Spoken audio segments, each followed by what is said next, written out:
Welcome to T-SAT. General స్టడీస్కి సంబంధించి physical science పాఠ్యాంశాలను నేర్చుకుంటూ ఉన్నాం. ఈ వీడియోలో మనము యాంత్రిక శాస్త్రానికి సంబంధించినటువంటి ప్రాథమిక భావనలు, వీటితో పాటుగా ఎగ్జామినేషన్ పాయింట్ ఆఫ్ వ్యూలో ఇంపార్టెంట్ అంశాల గురించి మాట్లాడుకునేటటువంటి ప్రయత్నం చేద్దాం. సో యాంత్రిక శాస్త్రము, దీన్నే మనము మెకానిక్స్ అని చెప్పేసి అని పిలుస్తాము. మోస్ట్ ప్రాబబ్లీ రియల్ లైఫ్లో వీటికి సంబంధించినటువంటి పదజాలాలను కొంత కన్ఫ్యూజ్డ్ మేనర్లో వాడుతున్నటువంటి పరిస్థితులలో కొంత క్లారిటీతో ఈ విషయాలను తెలుసుకునే ప్రయత్నం చేద్దాం. సో ఇక్కడ యాంత్రిక శాస్త్ర పితామహునిగా మనం అరిస్టాటిల్ మహాశయుని పేర్కొంటాము. మరి వీరు చేసినటువంటి కృషి వల్ల కాలక్రమంలో యాంత్రిక శాస్త్రం అనేది ఒక స్పెషలైజ్డ్ బ్రాంచ్గా మారడం అనేది జరిగింది. ఇక్కడ యాంత్రిక శాస్త్రం అనేది దేనిని అధ్యయనం చేస్తుంది అనే అంశాన్ని గనక గమనిస్తే, వివిధ వస్తువులపై పనిచేసేటటువంటి బలాలు, ఆ బలాల యొక్క ప్రభావాలను అధ్యయనం చేసేటటువంటి శాస్త్రాన్ని మనము యాంత్రిక శాస్త్రంగా చెప్పుకుంటాం.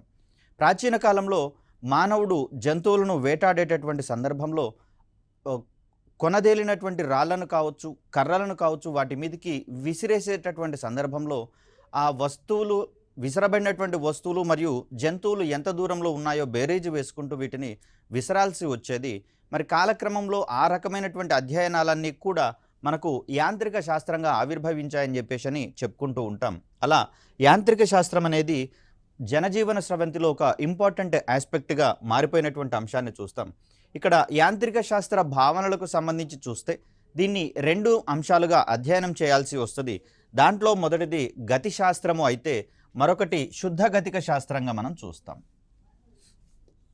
సో ఈ సందర్భంలో గతి శాస్త్రము ఏ రకమైనటువంటి అధ్యయనాలు చేస్తుంది, శుద్ధ గతిక శాస్త్రం వేటిని అధ్యయనం చేస్తుందని గమనిస్తే, బలాల ప్రభావం వల్ల వస్తువులలో ఏర్పడేటటువంటి గమనాన్ని గురించి అధ్యయనం చేసేటటువంటి శాస్త్రాన్ని మనము గతి శాస్త్రంగా చెప్పుకుంటాం. కైనెటిక్స్ అనేటటువంటి అంశంగా దీన్ని మనం చూస్తాం. అంటే ఒక వస్తువుపై బలం ప్రయోగించబడినటువంటి సందర్భంలో అది చలనంలోకి వస్తుందని, లేదా దాని యొక్క స్థితిలో మార్పును అది పొందుతుందనేటటువంటి అంశాలను ఇది మనకు వివరించే ప్రయత్నం చేస్తుంది. దీనికి విరుద్ధంగా ఎలాంటి బాహ్య బలం యొక్క ప్రమేయం లేకుండా, పదార్థం యొక్క అంతఃచర్యల ప్రమేయం లేకుండానే వస్తువులలో కలిగేటటువంటి గమనాలకు సంబంధించినటువంటి అధ్యయనాలు చేసే శాస్త్రాన్ని మనం ఇక్కడ శుద్ధ గతిక శాస్త్రంగా మనం చెప్తాం. సో ఇలా గతి శాస్త్రము మరియు శుద్ధ గతిక శాస్త్రము, ఇవి రెండు కూడా మనకు యాంత్రిక శాస్త్రంలో కీలకమైనటువంటి అంశాలుగా కనిపిస్తూ ఉంటాయి. ఇక్కడ వస్తువుకు సంబంధించినటువంటి కొన్ని పొజిషన్స్లలో కొన్ని సందర్భాల్లో మార్పు రానటువంటి స్థితిని చూస్తాం, మారుతున్నటువంటి స్థితిని చూస్తాం. కాలముతో పాటుగా మరియు పరిసరాలతో పాటుగా ఒక వస్తువు యొక్క స్థానము మారని పరిస్థితి గనక ఉన్నదనుకోండి, దాన్ని మనము విరామ స్థితి అనేటటువంటి అంశంగా చేస్తాం. లేకపోతే అది నిశ్చల స్థితిలో ఉందని చెప్పేసి అంటాం, రెస్ట్ పొజిషన్లో ఉంది అనేటటువంటి అంశాన్ని చూస్తాం. ఫర్ ఎగ్జాంపుల్ కనుక గమనించినట్లయితే, రోడ్డు పక్కన నిలిపి ఉంచినటువంటి కారును కావచ్చు, రోడ్డు పక్కన నాటబడినటువంటి వృక్షాలు కావచ్చు, ఎలక్ట్రిక్ పోల్స్ కావచ్చు, ఇవన్నీ స్థిరంగా ఉండేటటువంటి ప్రయత్నం చేస్తూ ఉంటాయి. అదేవిధంగా టేబుల్ మీద ఉంచబడినటువంటి పుస్తకాలను, వాటిని మనము తాకనంత వరకు లేదా చేతిలోకి తీసుకోనంత వరకు వాటి యొక్క పొజిషన్లో ఎలాంటి మార్పు ఉండదు. కాబట్టి దీన్ని మనము విరామ స్థితి లేదా నిశ్చల స్థితికి సంబంధించినటువంటి అంశంగా చూస్తాం. దీని తర్వాత కాలంతో పాటుగా పరిసరాలతో పాటుగా ఒక వస్తువు యొక్క స్థానం మారుతూ ఉన్నటువంటి పరిస్థితులలో అది చలనంలో ఉందనేటటువంటి అంశాన్ని ఇక్కడ మనం చెప్తాం. దీనికి ఉదాహరణగా ప్రయాణిస్తున్నటువంటి కారు కావచ్చు, ఎగిరేటటువంటి పక్షులు కావచ్చు, పరిగెడుతున్నటువంటి జంతువులను పేర్కొనే ప్రయత్నం చేస్తాం. ఇక్కడ మరొక ముఖ్యమైనటువంటి అంశం ఏంటంటే, ఒక వస్తువు ఏకకాలంలో విరామ స్థితిలోనూ మరియు చలన స్థితిలోనూ ఉండేటటువంటి అవకాశం ఉందా అనేటటువంటి అంశాన్ని కనుక మనం గమనిస్తే ఖచ్చితంగా ఉంది అని చెప్తాం. కాకపోతే ఇక్కడ మనము చలనానికి సంబంధించి కావచ్చు, నిశ్చల స్థితికి సంబంధించి కావచ్చు, రెండు అంశాలను మనం క్రైటీరియాగా తీసుకుంటున్నాం. కాలముతో పాటుగా పరిసరాలతో పాటుగా పొజిషన్ మారనటువంటి పరిస్థితులను మనము నిశ్చల స్థితి అని చెప్పేసి అంటూ ఉన్నాం. మారుతూ ఉన్నట్లయితే మనము అది చలనంలో ఉందని చెప్పేసి అని చెప్తూ ఉన్నాం. ఏదైనా వాహనంలో ఉన్నటువంటి వ్యక్తిని గనక మనం గమనిస్తే, వాహనంలో ప్రయాణిస్తున్నటువంటి వ్యక్తి,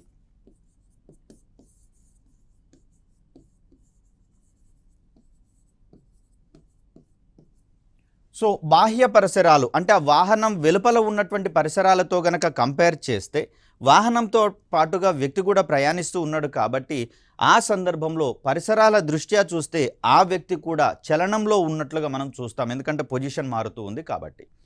ఇన్ కేస్ వాహనంలో ఉన్నటువంటి వస్తువుల దృష్ట్యా గనక మనం గమనిస్తే, ఫర్ ఎగ్జాంపుల్ కారు యొక్క స్టీరింగ్ దృష్ట్యా చూస్తే ఆ వ్యక్తి యొక్క స్థానం మారకుండా నిశ్చల స్థితిలో ఉన్నట్లుగా మనం భావించాల్సి వస్తుంది. కాబట్టి కొన్ని ప్రత్యేక సందర్భాలలో with reference to the external circumstances కావచ్చు, పరిసరాలు కావచ్చు, సరౌండింగ్స్ కావచ్చు, వీటి ఆధారంగా ఏకకాలంలో ఒక వ్యక్తి స్థిర స్థితిలో ఉండేటటువంటి అవకాశం ఉంది, నిశ్చల స్థితిలోనూ విరామ స్థితిలోనూ ఉండే అవకాశం ఉంది, అదేవిధంగా చలనంలో కూడా ఉండేటటువంటి అవకాశం అనేది ఉంది.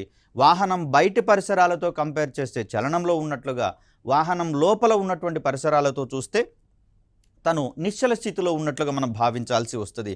అదేవిధంగా పక్కన ఉన్నటువంటి తోటి ప్రయాణికులతో కంపేర్ చేస్తే వాళ్ళ యొక్క స్థానాలు మారవు కాబట్టి అక్కడ నిశ్చల స్థితిలో ఉన్నట్లుగా చెప్తాం.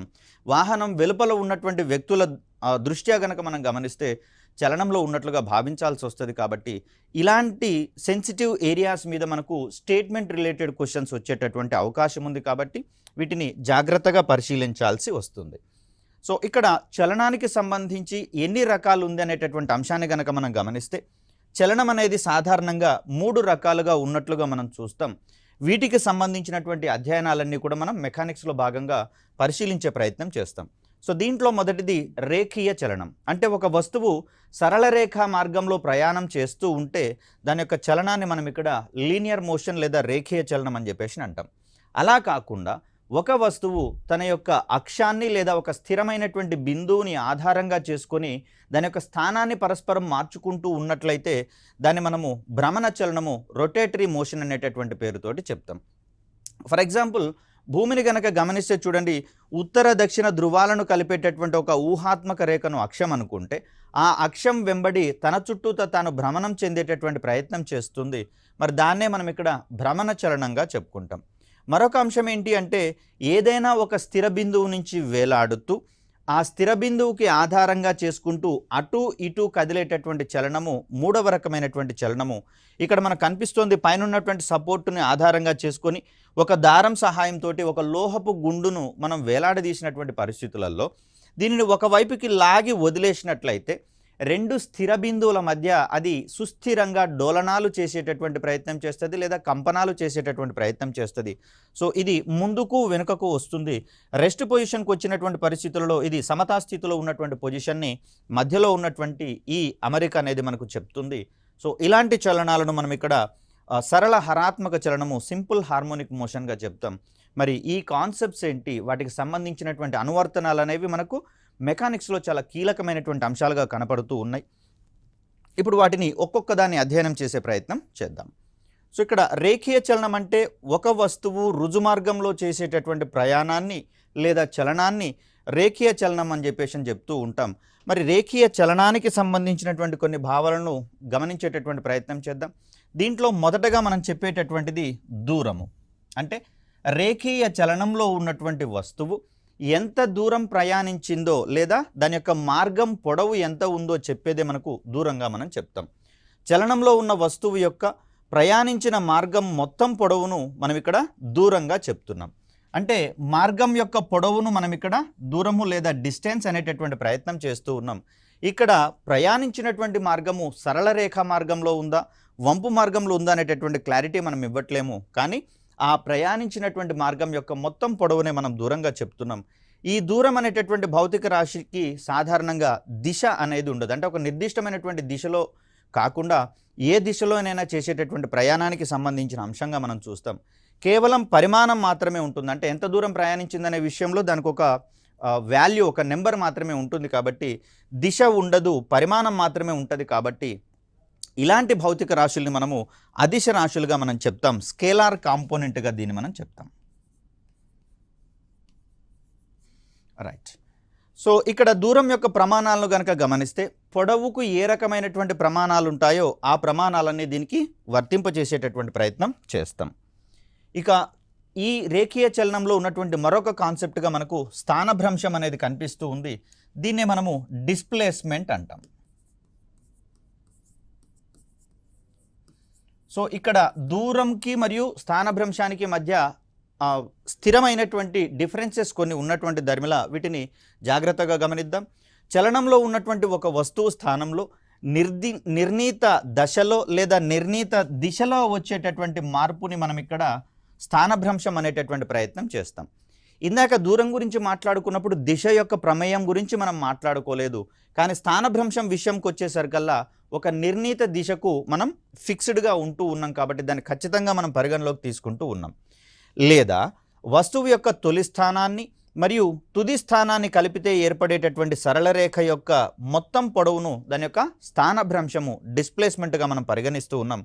ఇక్కడ దిశ గురించినటువంటి ప్రస్తావన వచ్చింది, పరిమాణం గురించినటువంటి ప్రస్తావన కూడా వచ్చింది. కాబట్టి దిశ మరియు పరిమాణం రెండూ ఉన్నటువంటి భౌతిక రాశులు మనము సదిశ రాశులుగా చెప్తాం, వెక్టార్ కాంపోనెంట్స్గా చెప్తాం. కాబట్టి ఇక్కడ మనకు డిస్ప్లేస్మెంట్ అనేదేమో వెక్టార్ కాంపోనెంట్ అవుతుంది, దూరం అనేటటువంటిదేమో స్కేలార్ కాంపోనెంట్గా మనం పరిగణిస్తూ ఉంటాం. సో ఇది ఇక్కడ ఒక చిన్న ఎగ్జాంపుల్ ద్వారా దీన్ని మనం జాగ్రత్తగా పరిగణించేటటువంటి ప్రయత్నం చేద్దాం. ఒక వస్తువు ఏ అనేటటువంటి స్థానం నుంచి బి అనేటటువంటి బిందువుకి ప్రయాణం చేస్తుందని చెప్పేసి అనుకున్నాం. దీనికి సంబంధించి రెండు రకాల మార్గాలు ఉన్నాయని చెప్పేసి అనుకుందాం. సో ఈ సందర్భంలో ఇది ఎస్ గుండా ఒక కర్వ్డ్ పాత్లో ప్రయాణం చేయడం అనేది జరిగింది. సో వక్ర మార్గము లేదా వంపు మార్గంలో ప్రయాణించిందని చెప్పేసి అనుకుందాం. ఇంకొక పొజిషన్లో ఏ నుంచి నేరుగా బి వరకు ప్రయాణించింది అని చెప్పేసి అనుకున్నప్పుడు దీంట్లో దూరం యొక్క విలువ ఏమవుతుంది, స్థానభ్రంశం యొక్క విలువ ఏమవుతుంది అనుకున్నప్పుడు ఇక్కడ దూరం యొక్క విలువను గణించాల్సి వచ్చినప్పుడు ఇక్కడ ఉన్నటువంటి డాటెడ్ లైన్స్ యొక్క మొత్తం పొడవును మనము దూరంగా పరిగణిస్తాం. అలా కాకుండా వస్తువు యొక్క తొలి స్థానము మరియు తుది స్థానము, ఇక్కడ ఏ అనేటటువంటి బిందువు తొలి స్థానం అవుతుంది, బి అనేటటువంటి బిందువు తుది స్థానం అవుతుంది. కాబట్టి ఈ రెండిటి మధ్యలో ఉన్నటువంటి కనిష్ట దూరం ఏదైతే ఉందో దీన్ని మనము డిస్ప్లేస్మెంట్గా పరిగణించేటటువంటి ప్రయత్నం చేస్తాం. అలాంటి సందర్భంలో జాగ్రత్తగా గమనించండి, డిస్ప్లేస్మెంట్ ఎప్పుడూ కూడా దూరం కంటే తక్కువగా ఉండేటటువంటి అవకాశం ఉంది, ఇంకొక రకంగా సమానంగా ఉండేటటువంటి అవకాశం ఉంది. అంటే డిస్ప్లేస్మెంట్ కంటే కూడా దూరం యొక్క విలువ కొన్ని సందర్భాలలో సమానమయ్యే అవకాశం ఉంది, కొన్ని సందర్భాలలో అధికమయ్యేటటువంటి అవకాశం ఉంది. మోరోవర్ దూరం ఎప్పుడూ కూడా శూన్యం కాదు, కానీ డిస్ప్లేస్మెంట్ మాత్రం శూన్యం అయ్యేటటువంటి అవకాశం ఉంది. ఈ అంశాలను ఇక్కడ జాగ్రత్తగా గమనించే ప్రయత్నం చేద్దాం. సో జాగ్రత్తగా గమనిస్తే ఏబి యొక్క కనిష్ట దూరాన్ని గనక మనం పరిశీలిస్తే ఇక్కడ కర్వ్డ్ పాత్ యొక్క దూరం కంటే తక్కువగా ఉన్నట్లుగా కనిపిస్తూ ఉంది. కాబట్టి ఈ సందర్భంలో మనము డిస్టెన్స్ ఈజ్ గ్రేటర్ దాన్ డిస్ప్లేస్మెంట్గా మనం చెప్తాం. అంటే దూరం విలువ మనకు డిస్ప్లేస్మెంట్ కంటే అధికంగా ఉంటుందనేటటువంటి అంశాన్ని ఇక్కడ మనం గమనిద్దాం. ఫర్ సపోజ్ ఇక్కడ ఏ నుంచి బికి వచ్చిన తర్వాత అదే వస్తువు లేదా వాహనము బి నుంచి ఏకి చేరిందని చెప్పేసి అనుకుందాం. అంటే ఇక్కడ రెండు దిశలలో అది ప్రయాణించినటువంటి సందర్భంలో ఇక్కడ సేమ్ అదే పొజిషన్ బి నుంచి ఏకి కూడా ప్రయాణించినటువంటి సందర్భంలో సపోజ్ ఇక్కడి నుంచి ఇక్కడికి ఈ వంపు మార్గం యొక్క దూరము 50 కిలోమీటర్స్ ఉందని చెప్పేసి అనుకుంటే తిరిగి రిటర్న్ జర్నీలో ఇంకొక 50 కిలోమీటర్స్ ప్రయాణిస్తుంది. కాబట్టి మొత్తం ఇక్కడ ప్రయాణించినటువంటి దూరము 100 కిలోమీటర్స్గా మనం పరిగణిస్తాం. సపోజ్ ఇది 15 కిలోమీటర్లు ఉందని అనుకుందాము ఈ కనిష్ట దూరం అనేది. ఈ సందర్భంలో ఏ నుంచి బికి ప్రయాణించినప్పుడు 15 కిలోమీటర్ల డిస్టెన్స్ని అది ప్రయాణించింది, ప్లస్ బి నుంచి ఏకి ప్రయాణించినప్పుడు కూడా మనము 15 కిలోమీటర్ల దూరాన్నే తీసుకుంటాము. కానీ దిశతోటి ఇక్కడ మనకు ఖచ్చితమైనటువంటి క్రైటీరియా ఉంది. కాబట్టి ఏ నుంచి బి వైపుకు వచ్చినప్పుడు ఏ విలువనైతే తీసుకుంటామో దానికి వ్యతిరేక గుర్తుతోటి బి నుంచి ఏకి ప్రయాణించినప్పుడు విలువను తీసుకోవాల్సి వస్తుంది. అంటే ఇక్కడ 15 అనే దానికి ప్లస్ ఇస్తేనేమో ఒకవైపు ప్రయాణించినటువంటి దిశను చూపిస్తే దానికి వ్యతిరేక దిశను చూపించాలి అంటే మనం దీనికి నెగటివ్ సైన్ని పెట్టాల్సి వస్తుంది. మరి ఆ సందర్భంలో ఏ నుంచి బికి ప్రయాణించిన దూరము 15 కిలోమీటర్లు, బి నుంచి ఏకి ప్రయాణించిన దూరం కూడా 15 కిలోమీటర్లే, కానీ వ్యతిరేక దిశలో ప్రయాణించాం కాబట్టి మైనస్ తీసుకోవాల్సి వస్తుంది. ఈ సందర్భంలో మనకు డిస్ప్లేస్మెంట్ 0 కిలోమీటర్లు అంటాం. సార్ అదేంటి సార్, మరి ఏ నుంచి బీకి వచ్చాం, బి నుంచి ఏకి కూడా పోయాము కదా, మరి అలాంటప్పుడు 30 కిలోమీటర్లు కావాలి కదా అంటే మనం ఏమనుకున్నాం, తొలి స్థానానికి తుది స్థానానికి మధ్య ఉన్నటువంటి కనిష్ట దూరాన్ని మనం ఇక్కడ స్థానభ్రంశం అన్నాం. కాబట్టి ఏ నుంచి బికి ప్రయాణించినప్పుడు ఏ తొలి స్థానమైంది, బి తుది స్థానమైంది. కానీ బి నుంచి తిరిగి ఏకి చేరుకున్నటువంటి సందర్భంలో ఇక్కడ తొలి స్థానము ఏనే అయింది, తుది స్థానం కూడా ఏనే పరిగణిస్తాం కాబట్టి మరి ఈ స్థానం మారనట్లుగా మనం భావిస్తాం. మరి స్థానం మారలేదు అంటే దాని అర్థము అది ప్రయాణించినటువంటి డిస్ప్లేస్మెంట్ అనేది శూన్యంగా మనం భావించడం చూస్తాం. ఫర్ ఎగ్జాంపుల్, మీరు ఏదైనా మూవీకి వెళ్ళినటువంటి సందర్భంలో లేదా కోచింగ్ క్లాసులకు వెళ్ళినటువంటి సందర్భంలో అక్కడి వరకు ప్రయాణించిన తర్వాత తిరిగి ఇంటికి చేరుకున్నారనుకోండి, మీ చుట్టుపక్కల వారు ఎక్కడికి వెళ్ళలేదా అని అడగడం మనం పరిపాటుగా చూస్తూ ఉంటాం. కానీ మనం ఇదంతా స్టోరీ చెప్పాలంటే కష్టం కాబట్టి లేదు ఏదో కారణం వల్ల ఇంట్లో ఉండిపోయామని చెప్పేసి సింపుల్గా మనం కానిచ్చేస్తుంటాం. దాన్ని ఒక బెస్ట్ ఎగ్జాంపుల్ ఫర్ డిస్ప్లేస్మెంట్గా మనం చెప్తాం. కానీ దూరం విషయానికి వచ్చేసరికల్లా మనకు రెండింతల పొడవును ఇక్కడ మనం తీసుకుంటాం. 50 కిలోమీటర్స్ అనేది పాత్ లెంత్ కనుక అయినట్లయితే డబల్ తీసుకున్నట్లయితే మనకి ఇక్కడ 100 కిలోమీటర్ల దూరం అని చెప్పేసి అంటాం. డిస్ప్లేస్మెంట్ శూన్యమయ్యేటటువంటి సందర్భం ఉంది, కానీ దూరం అనేది శూన్యం కాదు. ఎల్లప్పుడూ ఇది ధనాత్మక విలువనే చూపిస్తుంది. శూన్యేతర సంఖ్యను ఇక్కడ దూరం అనేది చూపిస్తుంది. కానీ డిస్ప్లేస్మెంట్కి వచ్చేసరికల్లా దూరం కంటే ఎల్లప్పుడూ తక్కువగా ఉంటుంది. కేవలం ఒకే ఒక సందర్భంలో ఇది సమానంగా ఉండేటటువంటి అవకాశం ఉంది. ఏంటి అంటే సపోజ్ ఇక్కడ ఉన్నటువంటి వక్ర మార్గం వెంబడి కాకుండా ఏ నుంచి బికి స్ట్రైట్ మార్గం ఒకటే ఉన్నటువంటి పరిస్థితులలో ఏ నుంచి బికి ప్రయాణించినప్పుడు దూరం విలువ మరియు డిస్ప్లేస్మెంట్ విలువ, స్థానభ్రంశం విలువ రెండు సమానమయ్యేందుకు అవకాశం ఉంది. ఎందుకంటే సరళ రేఖా మార్గంలో ఒకే దిశలో ప్రయాణించినప్పుడు మాత్రమే ఇది పాసిబుల్ అవుతుంది. ఒకవేళ ఏ నుంచి బికి ప్రయాణించిన తర్వాత తిరిగి బి నుంచి ఏకి చేరుకున్నటువంటి సందర్భాలలో దూరం అనేది ఈ మార్గం యొక్క పొడవుకు రెట్టింపు ఉంటుంది. కానీ డిస్ప్లేస్మెంట్ విషయానికి వచ్చేసరికల్లా ఇది తిరిగి శూన్యమయ్యేటటువంటి అవకాశం ఉంది. కాబట్టి ఇరు దిశలలో ప్రయాణించినప్పుడు మనకు డిస్ప్లేస్మెంట్ అనేది శూన్యం అవుతుంది. అలాంటి సందర్భంలో దాన్ని మనం శూన్య స్థానభ్రంశం అని చెప్పేసి అంటాం. దూరం ఎప్పుడూ కూడా శూన్యం కాదు, అది నాన్ జీరో శూన్యేతర సంఖ్యలను సూచిస్తుంది. అదేవిధంగా ధనాత్మక సంఖ్యలను సూచించే ప్రయత్నం చేస్తుంది. స్థానభ్రంశం యొక్క ప్రమాణాలను కూడా పొడవు ప్రమాణాలలో చెప్తాం. ఒక వస్తువు రుజుమార్గంలో ప్రయాణిస్తే అది ప్రయాణించినటువంటి దూరం మరియు స్థానభ్రంశం రెండు సమానమవుతాయి. ఈ కండిషన్లో మాత్రమే దూరం విలువ స్థానభ్రంశం విలువ సమానమవుతాయి. మిగిలిన ఏ సందర్భంలోనూ ఈ రెండు విలువలు సమానమయ్యే అవకాశం లేదు. రైట్. వక్ర మార్గంలో ప్రయాణించేటటువంటి వస్తువు విషయంలో దూరం ఎల్లప్పుడూ స్థానభ్రంశం కంటే అధికంగా ఉంటుంది. సో ఇందాక మనం ఎక్స్ప్లెయిన్ చేసుకున్నాం. భ్రమణ చలనంలో ఉన్న వస్తువు ఒక పూర్తి భ్రమణం చేసిన తర్వాత దాని స్థానభ్రంశం అనేది శూన్యం అవుతుంది. కాకపోతే అది ప్రయాణించినటువంటి దూరము వృత్తాకార మార్గం యొక్క పరిధికి సమానమవుతుందని చెప్పేసి చెప్తున్నాం. ఫర్ సపోజ్ ఇక్కడ ఒక వృత్తాకార మార్గం ఉన్నట్లుగా మనం భావిస్తే ఏదైనా ఒక వస్తువు ఈ వృత్తాకార మార్గం వెంబడి ప్రయాణిస్తుందని చెప్పేసి అనుకుందాం. సో ఇలా ప్రయాణించిన తర్వాత ఒక కంప్లీట్ పూర్తి భ్రమణం కనుక చేసినట్లయితే అది తిరిగి ఏ అనేటటువంటి పొజిషన్ని చేరుతుంది. కాబట్టి ఈ సందర్భంలో వస్తువు యొక్క తొలి స్థానము ఏనే అవుతుంది, తుది స్థానం కూడా ఏనే అవుతుంది. కాబట్టి మరి తొలి స్థానము మరియు తుది స్థానాల మధ్య తేడా అనేది ఇక్కడ లేదు. కాబట్టి ఈ సందర్భంలో స్థానభ్రంశం అనేది శూన్యం అవుతుంది. ఒకవేళ దూరం విషయాన్ని కనుక తీసుకుంటే ఇది వృత్త పరిధి వెంబడి ప్రయాణించింది కాబట్టి అది ప్రయాణించిన మార్గం యొక్క మొత్తం పొడవు వృత్త పరిధికి సమానం అవుతుందని చెప్పేసి అని చెప్తున్నాం. ఇక్కడ మరొక కాన్సెప్ట్గా ఏకరీతి గమనము, యూనిఫామ్ మోషన్ అనేది మనకు కనిపిస్తూ ఉంది. వస్తువు సమాన కాల వ్యవధుల్లో సమాన దూరాలు ప్రయాణిస్తూ ఉంటే అది ఏకరీతి గమనంలో ఉందని చెప్పేసి అంటాం.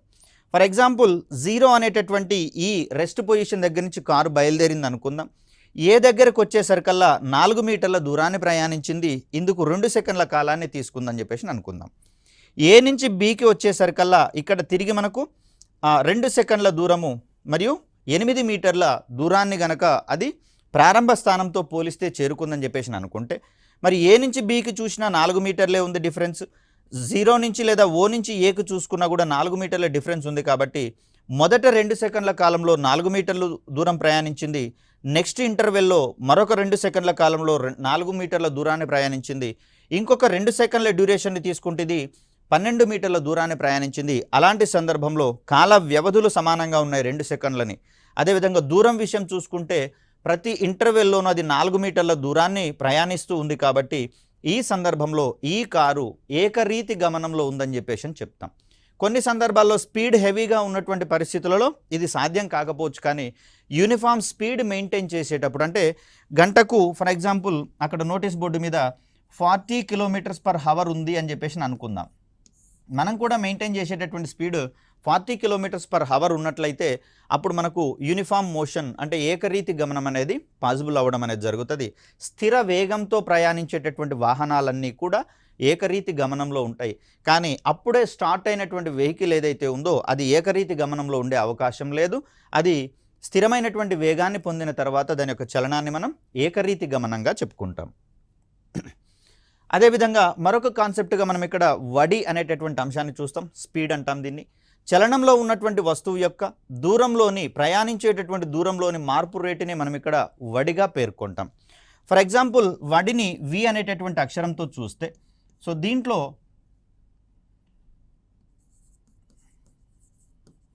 తుది దూరము మైనస్ తొలి దూరం లేదా దూరంలోని మార్పు బై కాలం. మరి ఈ విలువను గణించడం ద్వారా మనకు వడి అనేటటువంటిది వస్తుంది.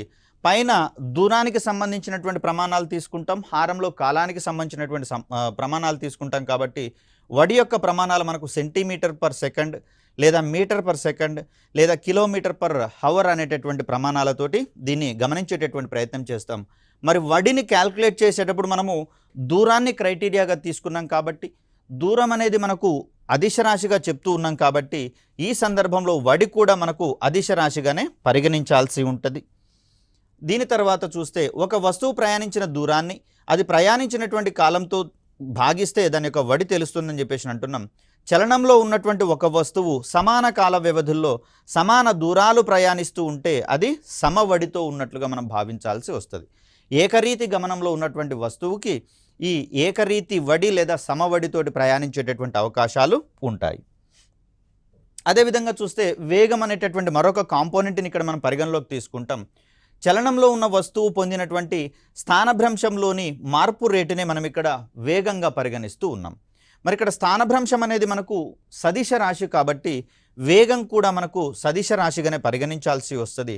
వడి ఉన్నటువంటి ప్రమాణాలలోనే వేగం యొక్క ప్రమాణాలను కూడా తెలుపుతాం. ఎందుకంటే స్థానభ్రంశం యొక్క ప్రమాణాలు దూరం యొక్క ప్రమాణాలు సమానం కాబట్టి దూరం యొక్క ప్రమాణాల ఆధారంగా వడి యొక్క ప్రమాణాలు చెప్తూ ఉన్నాం. అలా మనకు వడి అనేటటువంటి దాని యొక్క ప్రమాణాలని మనము సెంటీమీటర్ పర్ సెకండ్ అని, మీటర్ పర్ సెకండ్ అని, కిలోమీటర్ పర్ హవర్ అని చెప్పేసి తీసుకున్నాం. అవే ప్రమాణాలు మనకు వేగానికి కూడా ఆపాదించేటటువంటి ప్రయత్నం చేస్తాం. ఇక మరొక ముఖ్యమైనటువంటి కాన్సెప్ట్గా సాపేక్ష వేగము రిలేటివ్ స్పీడ్ అనేటటువంటిది లేదా రిలేటివ్ వెలాసిటీ అనేటటువంటిది మనకి ఇక్కడ కనిపిస్తుంది. V1 మరియు V2 అనేటటువంటి వేగాలతో రెండు వస్తువులు ప్రయాణించేటటువంటి సందర్భంలో దీన్ని మనం అన్వయింపజేసేటటువంటి ప్రయత్నం చేస్తాం. ఒకే దిశలో ప్రయాణిస్తూ ఉన్నట్లయితే ఆ వస్తువులు రెండు, అప్పుడు వాటి యొక్క సాపేక్ష వేగం అనేది వాటి యొక్క విడివిడి వేగాల భేదానికి సమానం అని చెప్పేసి అంటాం. ఇక్కడ ఈ వస్తువు అనేటటువంటిది సపోజ్ ఏ అనేటటువంటి వస్తువుని దీన్ని తీసుకుందాం, బి అనేటటువంటి వస్తువుని దీన్ని తీసుకుందాం. ఏ అనే వస్తువు V1 వేగంతో ఇక్కడ కుడివైపుకు చలిస్తూ ఉంది. బి అనేటటువంటి వస్తువు V2 అనేటటువంటి వేగంతో అది కూడా కుడివైపుకే చలిస్తూ ఉంది. ఒకే దిశలో ప్రయాణిస్తూ ఉన్నాయి కాబట్టి ఇక్కడ సాపేక్ష వేగము V = V1 మరియు V2ల యొక్క డిఫరెన్స్గా మనం ఇక్కడ చెప్తాము. ఇక్కడ డిఫరెన్స్ తీసుకున్నటువంటి సందర్భంలో సపోజ్ V1 విలువ తక్కువగా ఉండి V2 విలువ ఎక్కువగా ఉందనుకోండి, రుణాత్మకం వచ్చిందని మాత్రం చెప్పకూడదు. రెండింటి యొక్క డిఫరెన్స్ని మనం ధనాత్మకంగానే చూడాల్సి వస్తుంది. సో ఇక్కడ సంజ్ఞ అనేది మనం క్రైటీరియాగా తీసుకోము.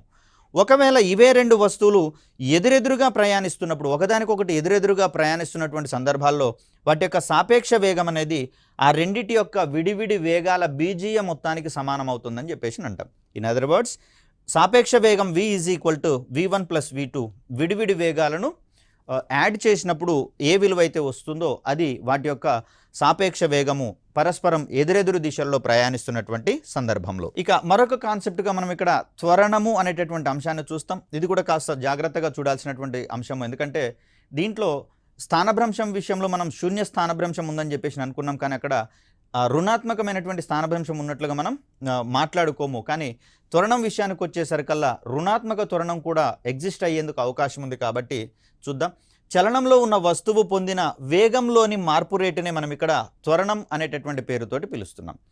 సో దీనికి సంబంధించినటువంటి ప్రమాణాలను చూస్తే centimetre per second square, metre per second స్క్వేర్గా వీటిని మనం చూస్తాం. ఒక వస్తువు యొక్క త్వరణం తెలియాలంటే దాని తుది మరియు తొలి వేగాల భేదాన్ని అది ప్రయాణించినటువంటి కాలంతో భాగించాల్సి ఉంటుంది. సో త్వరణం = దీన్ని మనము ఏ అనేటటువంటి అక్షరంతో చూపిస్తాం, లేదా స్మాల్ ఏగా కూడా చూపించే ప్రయత్నం చేస్తాం. ఏ ఫర్ యాక్సిలరేషన్ అంటాము. సో తుది వేగము మైనస్ తొలి వేగము బై కాలము. సో ఈ విలువతోటి మనం త్వరణం అనేటటువంటి వాల్యూని పొందేటటువంటి ప్రయత్నం చేస్తాం. సో వేగం అనేది సదిశ రాశి కాబట్టి త్వరణం కూడా మనకు సదిశ రాశిగానే మారుతుంది. వేగం వలనే త్వరణం కూడా మనకు సందర్భానుసారము ధనాత్మకము లేదా రుణాత్మకం అయ్యేటటువంటి అవకాశాలు అనేవి ఉన్నాయి. ఫర్ ఎగ్జాంపుల్ చూస్తే ఒక వాహనము మొదలైనటువంటి సందర్భాన్ని గనక గమనిస్తే దీని యొక్క వేగం అనేది క్రమక్రమంగా పెరిగేటటువంటి ప్రయత్నాన్ని చూస్తాం. అంటే సాధారణంగా తొలి విలువ చిన్నగా ఉంటుంది, తుది విలువ ఎక్కువగా ఉంటుంది.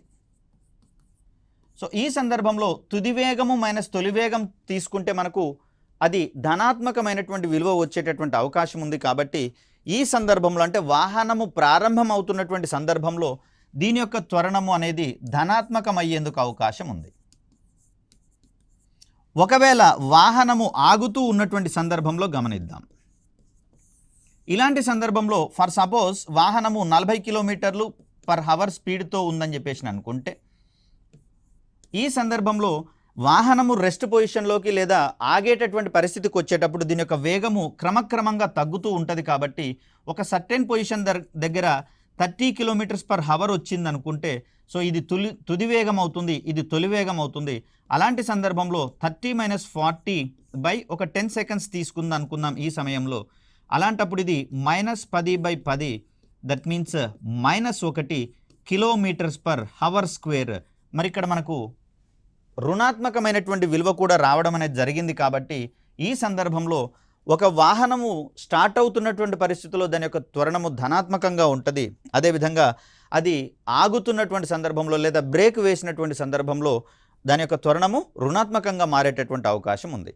మరి శూన్యమయ్యేటటువంటి అవకాశం ఉందా అంటే ఇది సమవడితోటి లేదా సమవేగంతో ప్రయాణించేటటువంటి సందర్భంలో దాని యొక్క తొలి వేగము మరియు తుది వేగాల యొక్క మొత్తం సమానంగా ఉంటుంది. So suppose 40 kilometres per hour వేగంతో ఇది ప్రయాణిస్తుందని చెప్పేసి అనుకున్నప్పుడు 1 గంట తర్వాత కూడా దీని యొక్క వేగము 40 కిలోమీటర్స్ పర్ హవరే ఉంటుంది. కాబట్టి సో తొలి వేగం 40 అవుతుంది, తుది వేగం కూడా 40 అవుతుంది. కాబట్టి రెండిటి యొక్క డిఫరెన్స్ని మనం తీసుకుంటాం. కాబట్టి ఇక్కడ 0/గంట 1 హవర్ తీసుకుంటే మనకు 0/something = 0నే. కాబట్టి ఈ సందర్భంలో త్వరణం అనేది శూన్యం అవుతున్నట్లుగా మనం చూస్తాం. సో ఈ సందర్భాలకు సంబంధించినటువంటి ఎగ్జామినేషన్ పాయింట్ ఆఫ్ వ్యూ మనకు చాలా కీలకమైనటువంటి అంశాలుగా చూస్తాం. త్వరణం విలువ ధనాత్మకం కావచ్చు, రుణాత్మకం కావచ్చు, అదేవిధంగా శూన్యమయ్యేటటువంటి సందర్భాలు కూడా మనకి ఇక్కడ కనిపిస్తూ ఉన్నాయి. రైట్, ఇక్కడ సమత్వరణానికి సంబంధించి చూస్తే కాల వ్యవధులు ఎంత చిన్నవైనప్పటికీ కూడా సమాన కాల వ్యవధిలో ఒక వస్తువు యొక్క వేగంలోని మార్పు రేటు గనక సమానంగా ఉంటే అది సమత్వరణంతో ప్రయాణిస్తుందని చెప్పేసి చెప్పుకుంటాం. సో నెక్స్ట్ కాన్సెప్ట్గా మనము ద్రవ్య వేగం అనేటటువంటి విలువను తీసుకుంటాం. ఒక వస్తువు యొక్క ద్రవ్యరాశి మరియు వేగంలో యొక్క లబ్ధాన్ని మనం ద్రవ్య వేగంగా చెప్తాం. ఇక్కడ v అనేటటువంటిది మనకు సదిశ రాశి కాబట్టి వెక్టార్ కాంపోనెంట్ కాబట్టి ద్రవ్య వేగం కూడా మనకు సదిశ రాశి అయ్యేటటువంటి అంశాన్ని చూస్తాం. దీనికి ప్రమాణాలకు విషయానికి వచ్చేసరికల్లా గ్రామ్ సెంటీమీటర్ పర్ సెకండ్ లేదా కిలోగ్రామ్ మీటర్ పర్ సెకండ్గా మనం దీన్ని గమనించేటటువంటి ప్రయత్నం చేస్తాం. ఇక్కడ ద్రవ్య వేగానికి సంబంధించి మరొక చిన్న అంశాన్ని కనుక మాట్లాడుకోవాలనుకుంటే ఒక వస్తువు యొక్క ద్రవ్య వేగాన్ని పెంచాలంటే ఏ అంశాన్ని పెంచాలి అనే కోణంలో క్వశ్చన్స్ అడగడం జరుగుతుంది. సో దీంట్లో ద్రవ్య వేగం పెరగాలంటే అయితే m విలువనైనా పెంచాలి లేదా v విలువనైనా పెంచాలి. సో m విలువను పెంచినా లేకపోతే v విలువను పెంచినా ద్రవ్య వేగం యొక్క విలువ పెరుగుతుంది. మరి ఈ రెండు సందర్భాలలో ఏ సన్నివేశము సందర్భానుసారంగా ఉంటుందో ఒకసారి గమనించే ప్రయత్నం చేద్దాం. సో వేగంలో ఉన్నటువంటి ప్రతి వస్తువుకి ద్రవ్య వేగం సమకూరుతుంది. ఒకవేళ వస్తువు రెస్ట్ పొజిషన్లో ఉన్నట్లయితే దాని యొక్క వేగము శూన్యం అవుతుంది. కాబట్టి విరామ స్థితిలో ఉన్నటువంటి వస్తువు యొక్క వేగము శూన్యం అవుతుంది. కాబట్టి ద్రవ్య వేగం విలువ శూన్యం అవుతుంది. అంటే చలనంలో ఉన్నటువంటి వస్తువులకు మాత్రమే ఎగ్జిస్ట్ అయ్యేటటువంటి ఒక ఫిజికల్ కాంపోనెంట్గా మనము ద్రవ్య వేగం గురించి చెప్తాం. మరి ఈ సందర్భంలో ఒక వస్తువు వేగంతో లేదా చలనంలో ఉన్నటువంటి సందర్భంలో దాని యొక్క ద్రవ్యరాశిని పెంచగలిగేటటువంటి అవకాశం ఉందా అంటే చాలా తక్కువగా ఉందని చెప్పేసి అంటాం. కాబట్టి సింపుల్గా ఒక వస్తువు యొక్క ద్రవ్యవేగం విలువను పెంచాలి అంటే దాని యొక్క ద్రవ్యరాశిని పెంచడం మీద కాకుండా దాని యొక్క వేగాన్ని గనక మనం పెంచగలిగితే ఆటోమేటిక్గా ద్రవ్య వేగం పెరుగుతుందని చెప్పేసి అని చెప్తాం. ఫర్ ఎగ్జాంపుల్ టైర్ని కొట్టుకుంటూ పోతారు, చిన్నప్పుడు ఆడుకునేటటువంటి సందర్భంలో చూస్తాం. దాని మీద తక్కువ బలాన్ని ప్రయోగించినప్పుడు తక్కువ వేగంతో ప్రయాణిస్తుంది, ఎక్కువ బలాన్ని ప్రయోగించినప్పుడు ఎక్కువ వేగంతో ప్రయాణించేటటువంటి అంశాన్ని మనం చూస్తాం. మరి ఆ టైర్కి తక్కువ వేగం సమకూరినప్పుడు దాని యొక్క ద్రవ్య వేగం విలువ తక్కువగా ఉండే అవకాశం ఉంది.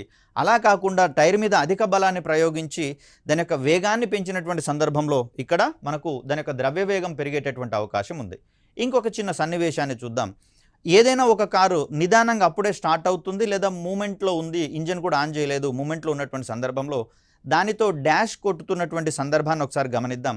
ఈ సందర్భంలో తక్కువ డ్యామేజ్ జరిగేటటువంటి అవకాశం ఉంది. లేదా అదే వాహనము 40 కిలోమీటర్ల స్పీడ్ తోటి వస్తుంది గంటకు అనుకున్నప్పుడు దీనిని తగిలినటువంటి పరిస్థితులలో జరిగే డ్యామేజ్ కారుకు కావచ్చు, దాన్ని ఢీకొన్నటువంటి వస్తువులకు కావచ్చు, అధికంగా ఉండేటటువంటి అవకాశం ఉంది. మరి ఇక్కడ వస్తువు సమానమే కానీ దాని యొక్క వేగాలలో మార్పు అనేది కనిపిస్తుంది కాబట్టి అధిక వేగం ఉన్నటువంటి సందర్భాలలో ద్రవ్య వేగం అధికంగా ఉంటుంది కాబట్టి దీని యొక్క ప్రభావం వల్ల ఎదురుగా ఉన్నటువంటి వస్తువు కావచ్చు అక్కడ డ్యామేజ్ ఎక్కువగా జరిగేందుకు అవకాశం ఉంది. మరొక ఎగ్జాంపుల్ని కనుక గమనిస్తే బుల్లెట్ అనేది మనకి ఇక్కడ తుపాకీలో ఉన్నటువంటి బుల్లెట్ని కనుక గమనిస్తే దానిని చేతితో విసిరివేసినప్పుడు స్వల్పమైనటువంటి నొప్పి కలుగుతుంది. అదే గన్నులో ఉంచి కనుక పేల్చినట్లయితే దానికి అపరిమితమైనటువంటి వేగం అనేది సాధ్యమవుతుంది కాబట్టి స్కల్ నుంచి కూడా అది పెనిట్రేట్ చేసుకుంటూ చొచ్చుకొని పోయి బయటకు వెళ్ళిపోయి మనిషి యొక్క ప్రాణాలని తీసేటటువంటి పరిస్థితులు మనం చూస్తున్నాం. మరి ఇక్కడ వేగం యొక్క మార్పు రేటు అమాంతంగా ఉన్నటువంటి పరిస్థితుల్లో, వేగం అమాంతంగా మారుతున్నటువంటి పరిస్థితుల్లో ద్రవ్య వేగం పెరుగుతుంది, తద్వారా వాటి యొక్క శక్తి కూడా పెరుగుతుంది, తద్వారా అవన్నీ చొచ్చుకొని పోయేటటువంటి సామర్థ్యాలను కావచ్చు, డ్యామేజ్ చేసేటటువంటి పరిస్థితులు కూడా ఎక్కువగా ఉండే పరిస్థితులు మనకు కనిపిస్తూ ఉన్నాయి. అలాగే వరదలు వచ్చిన సందర్భాల్లో కూడా చూడండి, స్టార్టింగ్లో అయితే నీళ్లు తక్కువ పరిమాణంలో తక్కువ వేగంతో ప్రయాణిస్తాయి కాబట్టి ఎలాంటి ప్రభావాన్ని చూపించవు. అదే భారీ వరదల సమయాల్లో ఎక్కువ మొత్తంలో నీరు ఎక్కువ వేగంతో ప్రయాణించేటప్పుడు పెద్ద పెద్ద వృక్షాలను కావచ్చు, కార్లను కావచ్చు, వాహనాలను కావచ్చు తమ వెంట తీసుకొని పోయేటటువంటి ప్రయత్నం చేస్తాయి. ఇవన్నీ కూడా ద్రవ్య వేగం అధికంగా సమకూరడం వల్ల ఏర్పడినటువంటి దృగ్విషయాలుగా మనం చూస్తాం. ఇలా మనకు మెకానిక్స్కు సంబంధించి కాన్సెప్ట్స్ క్యాజువల్గానే కనిపిస్తూ ఉంటాయి, కానీ దాంట్లో డెప్త్ లెవెల్స్ మారుతూ ఉన్నటువంటి పరిస్థితులలో ప్రశ్నల యొక్క కాఠిన్యత కూడా పెరుగుతున్నట్లుగా మనం భావించాల్సి వస్తుంది. కాబట్టి స్థానభ్రంశం ఎప్పుడు శూన్యం అవుతుందనేటటువంటి విషయాల్లోనూ, దూరం ఎందుకు శూన్యం కాదు, స్థానభ్రంశం కంటే ఎందుకు ఎక్కువగా ఉంటుంది ఎప్పుడనేటటువంటి కోణాల్లోనూ, అదేవిధంగా త్వరణానికి సంబంధించి ధనాత్మక త్వరణం ఎప్పుడు వస్తుంది, రుణాత్మక త్వరణం ఎప్పుడు వస్తుంది, శూన్య త్వరణం ఎప్పుడు వస్తుంది, ఈ సందర్భాలకు సంబంధించినటువంటి అంశాల మీదనే ఎక్కువగా క్వశ్చన్స్ పడేందుకు అవకాశం ఉంది. ఎందుకంటే ట్విస్ట్ అనేది ఇక్కడ ఎక్కువగా ఉన్నాయి కాబట్టి ఈ సున్నితమైనటువంటి అంశాలు, మైనర్ డిఫరెన్సెస్ ఉన్నటువంటి సందర్భాలలో వీటిని మనము ఇంపార్టెంట్ ఆస్పెక్ట్లుగా పరిగణించాల్సి వస్తుంది. దీనికి సంబంధించినటువంటి మరికొన్ని అంశాలను రాబోయే వీడియోలో తెలుసుకుందాం. అప్పటి వరకు సెలవు. ధన్యవాదాలు.